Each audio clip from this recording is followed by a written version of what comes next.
we know from the literature there are connections between, immune dysregulation, mind-body, cardiovascular disease, of course, mental health conditions and increased risk for depression, anxiety, mood disorders, all of these things that stem from chronic stress. We know now the gut microbiome is all dysregulated as well. And we're learning so much about really how chronic stress can have such a serious negative impact on our health.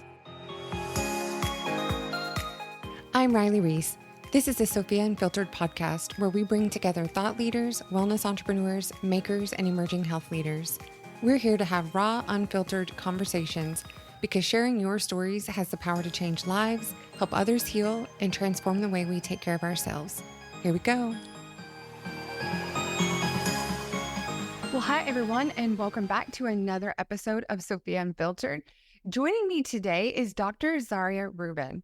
She's a distinguished Harvard-educated physician and functional medicine practitioner whose passion for holistic health and unwavering dedication to empowering women have made her a renowned figure in the field.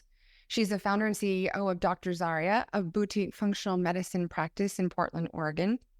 She combines her extensive education in neurology with her training in health coaching and functional medicine to help high-achieving women uncover the root cause of chronic illness symptoms and burnout. With a commitment to healing from the inside out, Dr. Zarya's approach fosters true vitality and resilience, setting her apart as a beacon of hope and transformation in the realm of integrative medicine. That is a mouthful. Harvard, neurology, functional medicine, tons of buzzwords in this intro. For all of our listeners, can you please introduce yourself, Dr. Zarya? Well, thank you so much for that introduction. It does sound a little overwhelming when you say it all at once. I am basically a mom and living in Portland, Oregon. I love helping women overcome the challenges that we struggle with. And I think as women, we tend to overlook our own health and prioritize everybody else in our lives and kind of put our own needs last, which can have pretty serious health consequences if we ignore warning signs and check engine lights and all of those things. So I do love taking a holistic, integrative approach, looking at everything from diet to sleep to stressors to toxin exposures, and putting that all together and kind of being a bit of a medical detective and trying to get to the root of what's going on. But, I'm a new mom, right? I'm 1 year into this, and you can already tell how moms just give everything up for their babies, right? Like everything, your whole life has changed. So tell us a little bit about your story. Like, we know you help people now, but family neurologist to major transition here. Can you tell us a little bit about your story and what led you to this change? Gosh, well, first of all, congrats. Yeah, being a new mom is not easy, and there is a lot of self-sacrifice. And I always do try to remind folks to put your own oxygen mask on first. That's what they tell us on the airplane, and it actually works in real life as well. But we often forget that simple advice. So, I think I started out as most, little girls wanting to be a doctor and wanting to help and, just had these visions and dreams of what it might be like without a realistic sense of what the day-to-day involved. And certainly working in a very large tertiary care medical center was an incredibly stressful job for me. And what I hadn't factored in was a history of personal medical trauma as a young child and as a teen. And I didn't know that was going to play a role in my personal ability to cope with all of the stressors in medicine. And I didn't realize I was going to be re-triggered again and again by all of those factors that were so traumatic for me as a child. But then I thought, I'm going to overcome all of this. I'm going to just be a doctor. It's going to be great. I'm going to be in control. I'm not going to be a patient. And, I'm going to be not powerless in the situation. But I think trauma can be very insidious, and it can really creep up on you in ways that you don't predict or imagine. And it can have a serious impact on your life. And I just kind of ignored all the warning signs and kept going. For all of our listeners, Dr. Zarya, I think this is such an important topic. And I think that you mentioned the childhood trauma going into the teen trauma. And I think it is so important for our listeners out there, who may be adults now and they may be like, oh, I might have had some trauma, but what did that? I mean, I don't know if you want to talk specifically about your situation or if it was mental, physical trauma, but can you just walk us through that? So any listeners out there who may say, oh my gosh, this happened to me. Oh my gosh, I might be having a few of these symptoms. We can just kind of say, hey, here are some warning signs, the check engine lights on. Let's get some help with this. Can you just be a little bit more specific? I thought that trauma generally involved, being or PTSD as we know it, post-traumatic stress disorder, involves, maybe being in a war zone or having survived. It's the biggest misconception. It's a huge misconception, or surviving like a violent attack or something like that, or being in a very serious car accident. And I think those are kind of the more obvious ones that we know about. But I think in my case, it was several kind of near-death or very serious medical traumatic experiences as a very young child that you don't realize how much of an impact that's going to have on you. So I think most kids, most teenagers, they have a sense of fun and invincibility, like, I can do anything, I'm invincible. I never had that. I constantly had the threat of serious illness and death hanging over me. So that followed me wherever I went. So it is terrifying as a child. I mean, as a baby, you're just a baby. Yeah. And I didn't tell anyone, because when you're that young and something like that happens, you don't know any different, and you don't realize that that is actually not normal. It's all you've known, so that is your normal. And we develop coping strategies and mechanisms around our traumas to get us through. And they're not, bad, they're not negative, they're not necessarily maladaptive at the time. They help us and they protect us, and they do get us through these very difficult circumstances. What are the top coping strategies and mechanisms? What did you do for those? I mean, I think avoidance is kind of the number one, and just kind of blocking it out and not just trying really hard not to think about it and just push it out of your mind. And then also just a lot of avoidance of any kind of risk. I mean, I could never go on a roller coaster or, jump off a diving board or anything like that. It was just, it was too scary for me, too intimidating. It was too triggering, all that adrenaline. And I just didn't put myself in those situations. And I didn't think anything of it at the time. I just, like I said, if you're a very young child and this happens, you don't realize that it's not what everyone goes through. You sort of think, well, I guess this is just what life is like. And so when I entered the medical field, I started having what I thought were panic attacks, and they were treated as panic attacks by healthcare professionals who did their best. But they were, in fact, flashbacks to traumatic incidents. And were you still a teenager at this time? I was in my early 20s in medical school. Mm-hmm. So you were in medical school, and so you kind of even have more of a sense of kind of what's going on than somebody who's not in their 20s and in medical school, I guess, right? Right. I mean, I knew sort of a lot about the human body and certain facts and statistics and pathophysiology, and I knew that, okay, my heart's beating really fast and I'm panicky and nauseous and feel like I'm going to pass out. And I guess this is a panic attack. I guess that's all it is. And I thought, well, I guess I'm just a very anxious person or a very nervous person, or, I chalked it up to all kinds of things. But never once did trauma cross my mind. Yeah. And it wasn't until I had left medicine, been out of the field for 10 years, gone back to a different pathway for myself, and was studying health coaching, and was married, and was a mom, and it was in my 40s, that those symptoms kept recurring and they kept creeping up on me, that I finally sought help from a medical professional who happened to be a physician assistant and who happened to specialize in trauma. And her specialty was racial trauma and trauma in general. And she was the one to first diagnose me. And I thought that she was just delusional. I said, come on, I haven't had anything major like that. She says, girlfriend, you have trauma after trauma after trauma. And I'm actually the daughter of Holocaust survivors as well. So there is the element of intergenerational trauma that we don't discuss a lot either. Yes. We have a few people. That's another layer. Yes, that is a whole nother level, which I think is a little less known about. But Dr. Zarya, so what did you go in for? Like, what did you tell her? Were you like, I'm sick of having panic attacks? Like, what was that moment?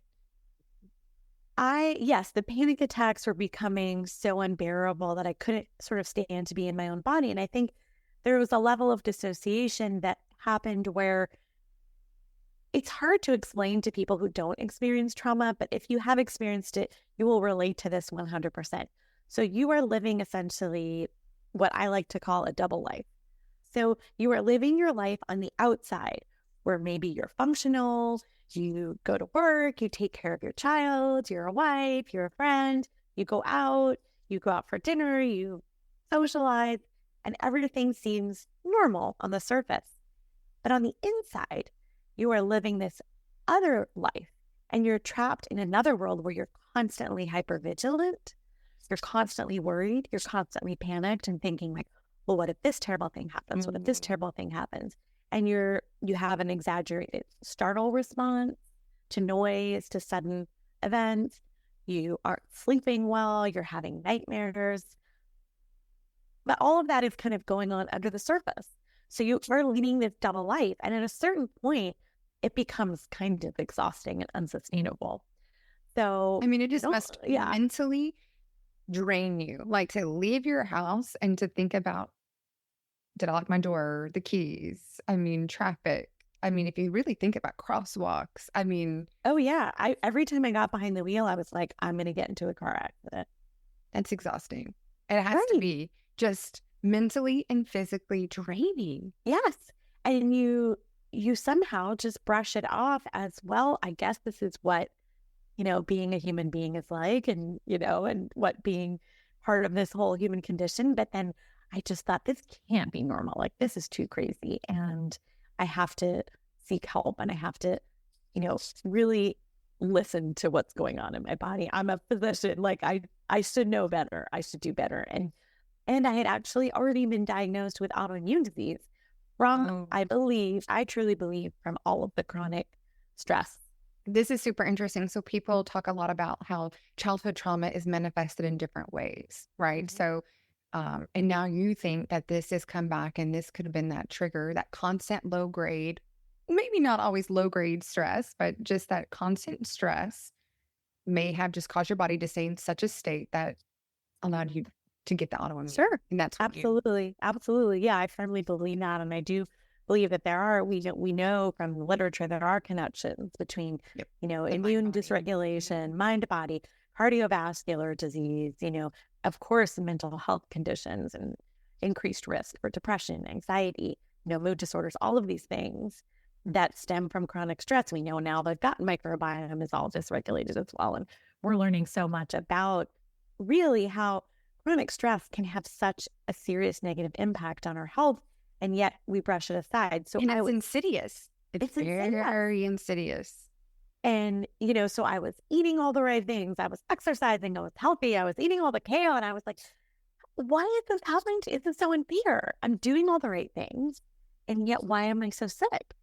And never once did it cross my mind that stress was the root cause. So now, of course, that's what I pay attention to most when I work with women. And that's what I pay attention to with my patients. And that's what I speak about when I speak publicly, because it's just a passion of mine to raise awareness about this and to get us out of living in that constant fight or flight mode, because it's not sustainable. You can't live there forever. Yeah. And we're not designed to do that as humans. And when you went back and the PA, the physician's assistant, went back and mentioned, these are signs of trauma, what did you do from that point? I just thought, oh, You didn't believe her. I don't think so, But then I started reading and doing research and really taking questionnaires online. I actually went to see a psychiatrist who specialized in trauma and mental, and he was sort of skeptical. He was like, "Oh, you were diagnosed by a physician?" I don't know. I said, "Yeah, but I think this is correct." And then he did all of the testing and everything, and he was like, "Yeah, wow, that all checks out." And then I started investigating some alternative ways of dealing with trauma and PTSD. And so I looked into things like EMDR Great. and neurofeedback. So I didn't actually end up going with the EMDR because I had read that it wasn't always as successful in long-standing CPTSD or like chronic childhood PTSD that was over a long period of time. It was more effective in more discrete instances. Now there's some debate about that. But I had read about neurofeedback and how potentially useful that could be. So I ended up doing that, pursuing that route and doing, I guess I did about 30 sessions of neurofeedback with a neurooptimal system. And it was life-changing. And I cannot recommend it to folks enough because it is a non-invasive, no side effects, easy kind of treatment that is pretty accessible. Now, of course, I think it should be covered by insurance and it depends on where you are, but it can really be a game changer. So, Dr. Zarya, I love how you looked into these approaches, right? Like you come from mainstream medicine. You're like, okay, I can go to the doctor, right? I don't know if they give pills for childhood trauma, right? But in PTSD, that is an option, right? So this is why we developed Sofia Health. We know that there's talk therapy and we know that we can go to our doctors and get pills, but everything else in between from EMDR, time, techniques, and Reiki, all of these neurofeedback, all of these options are there. What specifically did your doc tell you for treatment options? Because you mentioned you went and did all of this research on your own. We know hundreds of thousands of people out there suffering every day and doing their own research. So if you could just shed a little bit of light on what did the doctor tell you for options and what is some of that research you found? Yeah, I mean, so there are lots of different avenues you can pursue. And I think that, a combination, I think the most successful approach is to take a multi-pronged approach. I wasn't going to try one thing and then wait and see if it worked and then try another thing and then wait and see. I was like, I'm going to do all the things because once I accepted the diagnosis, I was like, I'm going to tackle this head on. I'm going to address this and I want to get back to living my life. And so I pursued things like meditation and mindfulness, which I think can be hugely helpful. I think that that's a really essential piece. Of course, things like trauma-based therapy with a trauma specialist. So, somatic focused work and trauma-based therapy, I think is like talk therapy is a must. Of course, medications I think can be very, very helpful and useful. Things like SSRIs or the more novel SSRIs. And then the more kind of out there techniques that not everybody will recommend, like neurofeedback. And I can't recommend it enough. It really worked for you. Yeah, it really worked for me. The flashbacks went away pretty quickly after I started. And that was huge because I could start to get my life back. I could start to imagine what it was like. So I would tell people, imagine what it's like. You're in your backyard. It's summertime. You're lying in the hammock, relaxing. But all you can think about is all of the terrible things that could be happening to you or to your family or whatnot. And after this, I was able to, it sounds so simple. I was able to be in my backyard and be in my hammock be on my hammock. Yeah, there. That's it. And you said that's it. And you said you were also having flashbacks. So not only are you thinking about what could happen, you said you were also were there specific triggers then, I guess, in childhood that you had to overcome? So anything medical, really. So it's so funny that I decided to become a physician because anything medical was a trigger. And you were working, so every day must have been, it was harder than normal to work a doctor's schedule. And I mean, it's really hard to be a doctor anyway because of the grueling hours and the sleepless nights and the relentless confrontation with people who are very, very sick and illness and death and dying. And it's traumatic. It can be traumatic and a lot for anyone. It can be, I mean, for physicians, but also, so I was on the nursing side, right, as an airback. So I was medical for our combat medics, for our EMTs, for all of the physicians out there and our nursing staff who are part of Sofia Health. This is for all of you, right? Not just for physicians.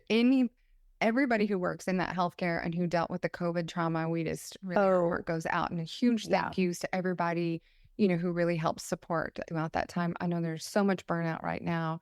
So much. Across the whole healthcare industry. So we know it's a hard normally, but having that on top of COVID, we just really... Oh, I can't even imagine what that must have been like. I was so grateful that I was not on the front lines anymore, because I removed myself. I had to. Yeah. For, my own physical and mental health. I still wanted to be involved, still wanted to help folks and treat folks, but I couldn't be in that environment. Yep. Emergency type of environment anymore, because my nervous system just wasn't cut out for it. And do you think so that every day that you're just living those experiences, you think that trauma of those medical incidents just causing that low grade stress? So fast forward, you think that's what happened with the autoimmune. Then you got diagnosed with autoimmune. Is that what happened? 100%. Yeah. 100%. I think it's related. And I see it so often in patients as well. And we have to try to kill so many aspects of ourselves. It's not just about a symptom and a diagnosis and a treatment. I mean, that's one approach, but the approach that I take with folks is really more all-encompassing and holistic. And like, how did we get here? Exactly. And what set us up for this? Exactly. How did you get in which autoimmune, if you don't mind sharing? I was a thyroid condition, which is really common. And it was hyperthyroid. So, which actually overdrive, right? Yes. And it simulates feelings of anxiety and panic. Oh, it was a wonderful combination. So you were living it in general, and then your body said, and having all that stress, and then your thyroid said, I'm going to give you what you're living, basically. Right. Because it's like at a certain point, I think I wasn't able to keep up with the demands of the stress and the trauma. So I think by producing more thyroid hormone, it was like, well, we can maintain that level of intensity now. Here we go. Wow. Our bodies are incredible, but yeah, it's an unusual hypothesis, but I absolutely believe that is, kind of part of the mechanism of what happened. Now, of course, I did have a family history of some thyroid conditions, so I was predisposed in that way. So I think that's the perfect storm. There's a genetic predisposition, there's environmental triggers, there's maybe a viral trigger or something else that happens. That creates, like you said, it's the perfect storm. And like you said, and that's your path and that's your story. But for our listeners out there, like, it happens in so many different ways, and it's so personal and specific to your story, your genetics, your epigenetics, and the environment that you're in. So pretty much everything. So I just think that what we can do to help people and drive awareness are, what are the triggers and what was that? Because, if you could have gone back all those years and had solved that all those years ago, like you said, you felt so good just to get a name on it. And so many people out there are searching these random symptoms. They're random, but it's hard to put it. You can't put names on these random symptoms sometimes. No, I think you can get sort of misdiagnosed. I mean, of course, there are definitely comorbid conditions. You can get misdiagnosed with anxiety or depression or just chronic stress or, it's your personality. Exactly. And I think that it really behooves the medical profession and counselors and everybody to think of trauma, keep that top of mind at all times, because it's we don't know what can trigger it, what the inciting event can be. And sometimes people don't disclose what happened in their childhood. Right. Maybe it's too difficult. Right. And so it can be, and the same event in two different people, one person may be fine. They might get over that and not develop PTSD or CPTSD, and another person will. And again, those factors are complex and we don't fully understand it, but it doesn't mean that we sort of, well, that's not enough to be traumatic, or, all it takes is one event. Yep. So now you actually help people overcome burnout. Yeah. Right? Is that right? Yeah. Can you tell us a little bit about your work now? So you got into from physician and primary medicine and now into this health coaching, functional medicine space, which we love a lot. Right. So Yeah.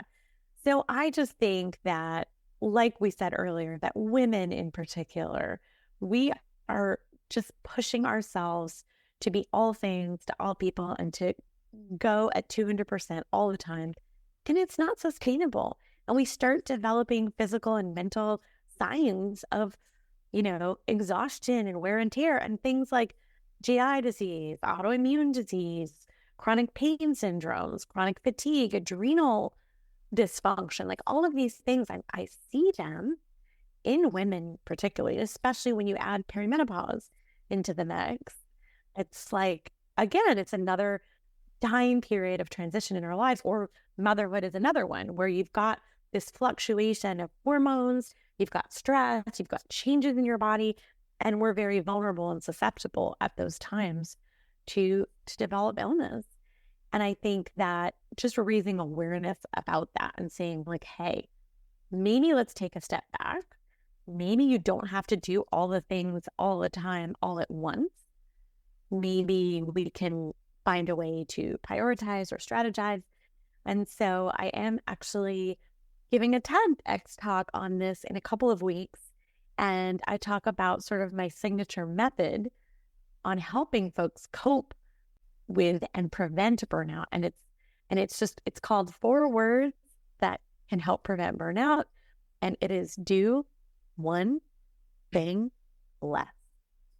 do you think, Dr. Zarya, do you think that people realize their burnout? No, I didn't realize it. Exactly. Yeah, that's what I'm saying. So this is amazing that you're doing the talk, you're driving awareness, but again, I'm in the thick of it. We've got a 1-year-old. I was just trying to think. I would hear that and be like, that doesn't apply to me. Yeah, and you're like, okay. Well, I haven't slept in a year. Not really, Exactly. So Right. how do we get, I mean, not just women, but everybody to say, hey, there's a chance I might have burnout, right? Yeah. Well, first of all, I think we just definitely need to raise more awareness and draw more attention to it. And I think the pandemic really exposed all of the, flaws. And I have to say, everybody loved working from home, but moms, oh my goodness, for all the moms out there, I just want to say, I'm giving you a hug right now, because to have your kids home and then the childcare changes, homeschool, they're here all day, it's impossible. I mean, it was really tough. You just hear it all day long. I mean, and just to have that different pressure, I just giving you all hugs right now. 100%. Because I don't think it's talked about enough, and I can work from home. I was like, I can't even imagine trying to do the homeschooling and then childcare at all the different stages of kids and what they had to deal with in their grief. It's a lot for moms. Okay. I think the unsung heroes of the pandemic. They are moms. Absolutely.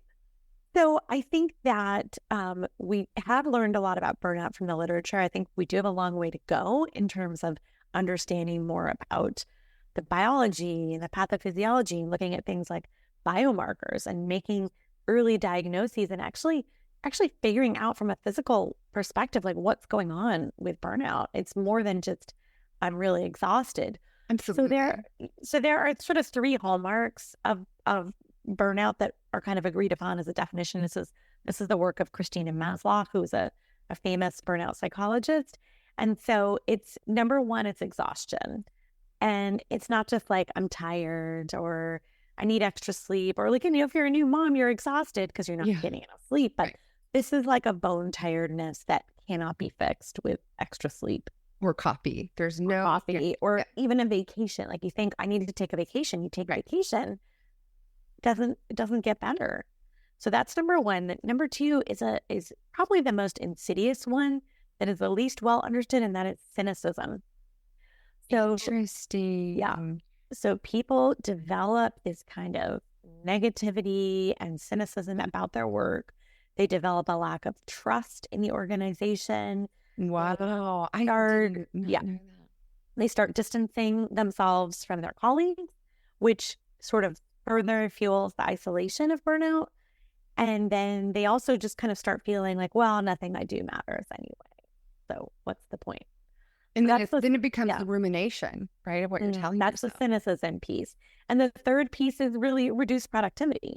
That, burnout is not good for productivity, for focus, for actually getting work done. And then there's increased levels of irritability, at work and at home that really can impact your life. So if you notice that you've got all these things going on, that may be a little bit of a wake-up call to think, could burnout be what's going on? Is this something I should think about? And, the sooner the better. It's not great to wait until the situation is completely untenable and you're quitting your job or you're quitting your career. Maybe you can work with your organization or HR and to like reallocate some responsibilities or develop a more flexible hybrid position, especially since the pandemic. At least we have a little more flexibility now. And so just to take some steps to protect yourself and to not allow it to get to such an extent that the only option is to really, walk away. Yeah. And I'm curious, just going back to the healthcare workers and the frontline workers during the pandemic, and you said vacation's not enough. So what do? You can't. And there is no hybrid in that environment for the most part, right? So what do we do for the nurses, right? In this? Yeah, that was a really unusual situation that hopefully we're not going to have to deal with again. But for those folks who went through that, they really need to take care of themselves and their nervous system now. So practice some mindfulness techniques like meditation, learn breathing techniques, learn ways to bring your nervous system down from that constant fight or flight hypervigilance that is so easy to get stuck in because we're sort of used to it. We get accustomed to it, and sometimes we thrive on it a little bit. Like, I'm always in high alert mode. I'm always go, go, go, go, go. Things are always like critical. Yep. You get used to that type A. You get used to it. Yeah. And so telling yourself, you know what? Maybe I'm used to it, and maybe I need to get unused to it. I need to actually become. So people often, they come to me, they always say to me, how do I become more tolerant to stress? And I say, actually, that's the wrong question. Wrong way to look at it. Less tolerant to stress.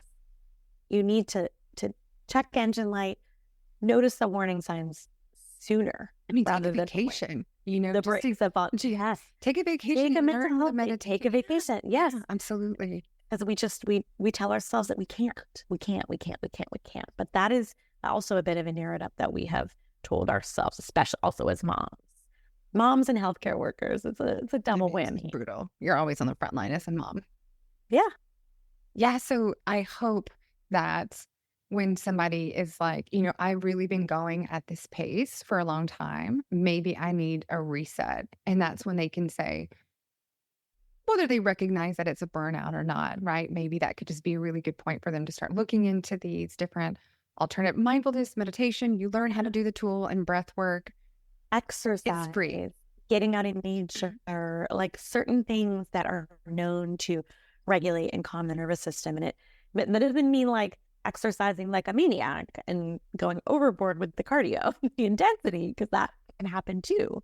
And then that can tax your adrenal system even further and exacerbate the burnout. So I see that all the time. And I'm like, no, we're going to do yoga. Yeah. We're going to go for walks. We're going to do gentle stuff. Go out in the sun, right? Get some sunlight. Vitamin D. Yeah, absolutely. Well, thank you so much, Dr. Zarya, for being here. And we'll definitely make sure when you get your TEDx talk, we'll make sure we link it in the show notes so people can get more information on it's on burnout for women, right? So just what are the symptoms and what can you do for that? We appreciate all the functional medicine, holistic practitioners that come through here. I hope people and our listeners are able to get some really great insights and reach out to the right professional, right? I think that's absolutely key. I think your physician assistant really changed your life. Yes. And don't suffer in silence. Don't keep it all into yourself. Tell someone, tell a friend, tell a counselor, seek help. Like, don't try to do it all on your own. As a mom, and we know you are out there doing it all on your own. So we hope that you can reach out to someone and take that time for yourself Put your mask on before you help others, right? I'm in the airline industry. That is so true. Everybody says that, but it's so true. Well, thank you so much for being here and sharing your insights. Before we go, so a question that we ask all of our guests on the show, if you could share 3 fundamental pillars that contribute to your well-being. Ooh, that's a good one. So I would say sleep. It sounds kind of basic, but if you don't have sleep, you really don't have anything. And that's the first thing that we work on when I work with folks. It's like, if your sleep is totally dysregulated, not going to work. Number 2, I would say, is diet and what you fuel your body with. And that doesn't mean that I believe there's one diet for everyone, or that I always recommend keto or paleo or this or that or the other thing. Although I do think the Mediterranean diet is pretty great. But you have to figure out what works for you and what works for your unique body and be in tune with that. But in general, eating whole foods, not eating a lot of processed foods and junk and fried foods and Sugar. lots of sugar and artificial flavoring, coloring, all that jazz. Stay away from that. So sleep, making sure you're nourishing your body. And then, of course, taking that time for yourself, that introspection, that mindfulness. So whether that's meditation that works for you, whether it's a different type of mindfulness practice. So going for a walk, walking your dog, like pets are so therapeutic too. Getting some movement in there, getting some deep breathing in there, and just, those 3 things, I would say that's really a great start. I agree with you 100%. Where can our listeners connect with you? How can they find out some more information? Yeah, so you can head over to my website, which is just www.drzarya.com. That's DRZARYA. Same on Instagram. You can find me at Dr. Zarya Rubin on Instagram. And I do also have a free private women's wellness group on Facebook it's called From Burnout to Balance. And you can check that out. And if you go on my website or my Instagram, you can find a link to my free download, which is my Burnout to Balance toolkit, which you can get for free on all of those places. So, well, thank you. And of course, you can also book a call with me if you really want to go deeper and you want to pursue functional medicine as a possible treatment option. There's links for that as well. Dr. Zarya, thank you so much for your time. And thank you so much for bringing all this education and your personal story. And we hope it really changes someone's life on our show, just like your PA did for you. So thank you. Thank you so much for having me. It was a pleasure.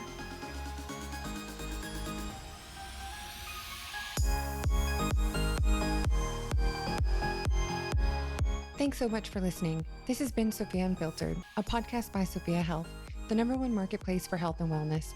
Find services, classes, and products from the top health and wellness providers. Book an appointment or join live classes now. I'm your host, Riley Reese.